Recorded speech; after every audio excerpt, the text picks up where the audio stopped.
उनकी कोशिश ही यही है कि जितने भी मुसलमान हैं इनको हम इनके दीन से हटाएं, इन्हें इस तरह की रंग रलियां मनाने दें, इस तरह के मज़े दें कि ये बंदे जो है ना अपने दीन से, इस्लाम से खारिज हो जाएं और ये हमारे साथ मतलब मिल के जो भी गैर मज़हब जो भी अखलाकियात हैं वो करें।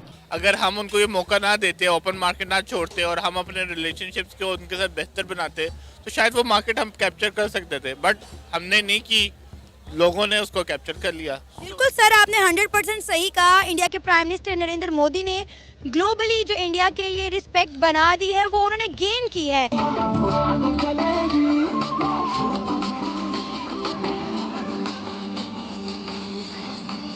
अफगानिस्तान इंडिया की तो मोहब्बत है, सही है। कब पैदा हो गई? ये बहुत देर से है ना, जो वो देख अभी अफगानिस्तान में नहीं है, इंडिया के बहुत लोग हैं जो काम कर रहे हैं। और इंडिया अफगानिस्तान आधा अफगानिस्तान नहीं है, इंडिया में सबका कारोबार है, सबके कपड़ों का कारोबार है। इंडिया में है। हाँ, क्या हमने अफगानियों के साथ अभी तक जो कुछ किया वो अच्छा किया है? मुझे तो नहीं लगता हमने अच्छा किया है।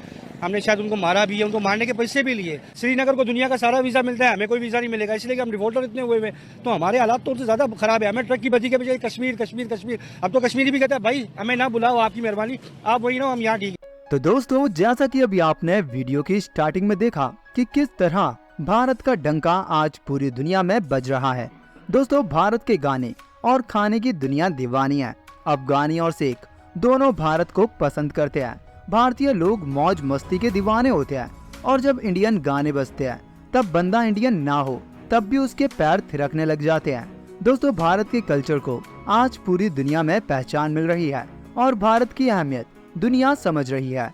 इसीलिए आपने देखा होगा कि अलग अलग देशों से लोग भारत घूमने आते हैं, जो भारत की विविधता, कल्चर और मेहमान नवाजी के दीवाने हो जाते हैं। दोस्तों, भारत के रिश्ते आज दुनिया के साथ बेहतर हो रहे हैं और इसी कड़ी में अफगानिस्तान का नाम भी आता है। भारत और अफगानिस्तान के रिश्ते एकदम भाई जैसे हैं, जबकि पाकिस्तान अफगानिस्तान का कट्टर दुश्मन है।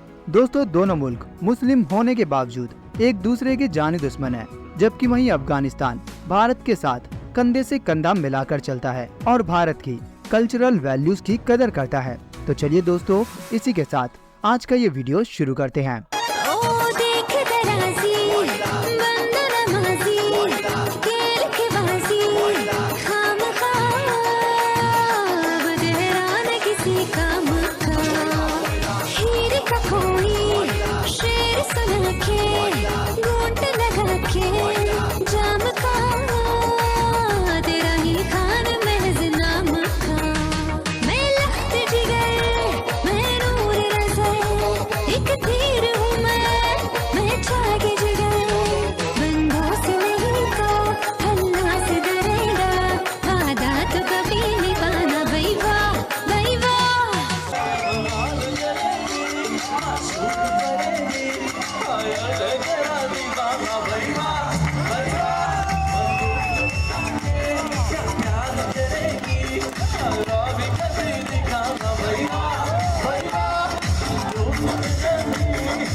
उनकी कोशिश ही यही है कि जितने भी मुसलमान हैं इनको हम इनके दीन से हटाएं, इन्हें इस तरह की रंग रलियां मनाने दें, इस तरह के मज़े दें कि ये बंदे जो है ना अपने दीन से, इस्लाम से खारिज हो जाएं और ये हमारे साथ मतलब मिल के जो भी गैर मज़हब जो भी अखलाकियात हैं वो करें।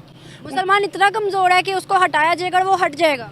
मुसलमान कमज़ोर नहीं है, लेकिन मुसलमान की जो सोच है वो बहुत कमज़ोर हो चुकी है। लेकिन देखा जाए तो पाकिस्तान के अंदर इस टाइम 80% जो कि हम यूरोप का कल्चर अडॉप्ट कर चुके हैं। शादी ब्याह देख लें, कोई भी रस्म रवाज देख लें, हमारे अंदर 80% जो है वो इस्लामी रस्मात से पीछे होके यूरोप के अंदर से चीज़ें आ गई हैं। क्या, क्यों?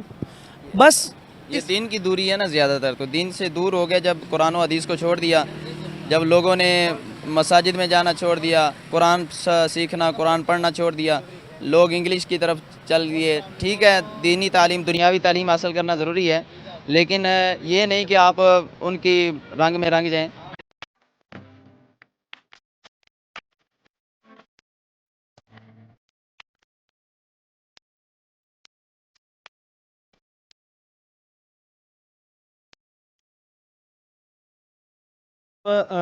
पाकिस्तान और अफगानिस्तान की, तो अफगानिस्तान को सबसे ज़्यादा गर्क पाकिस्तान नहीं किया है। अच्छा।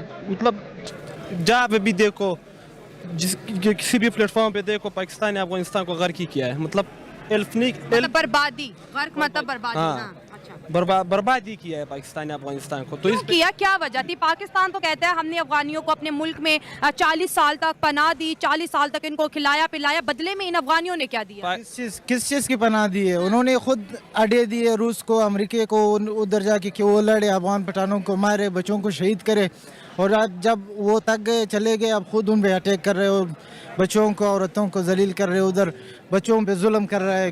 क्या मकसद है? अगर आप इंसानियत के लिए लड़ रहे हो तो गज़ा के लिए क्यों आवाज़ नहीं उठा रहा है पाकिस्तान?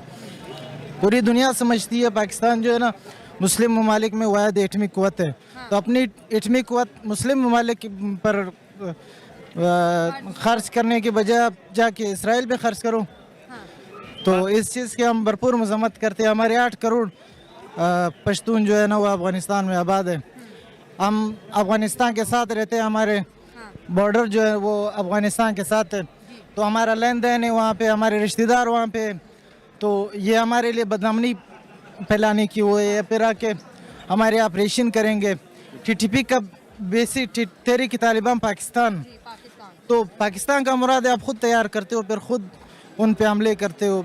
हालांकि वो नहीं मरते, वो नहीं है हमले में। हमने उनके अफगान रिफ्यूजीज को हमने ऐसी हालत में निकाला, ऐसी आवाज़ देकर कि उनको ऐसी हालत में निकाला कि वहाँ मौसम सर्द था, वहाँ बर्फबारी हो रही थी, वहाँ मौसम ठंड था। हमने इतना भी नहीं कहा कि भैया हमसाये है, मुसलमान है, एक ही कौम के, एक ही जबान के, एक ही पश्तून नस्ल के, इधर भी उधर भी है, रह रहे एक ही बात कर रहे।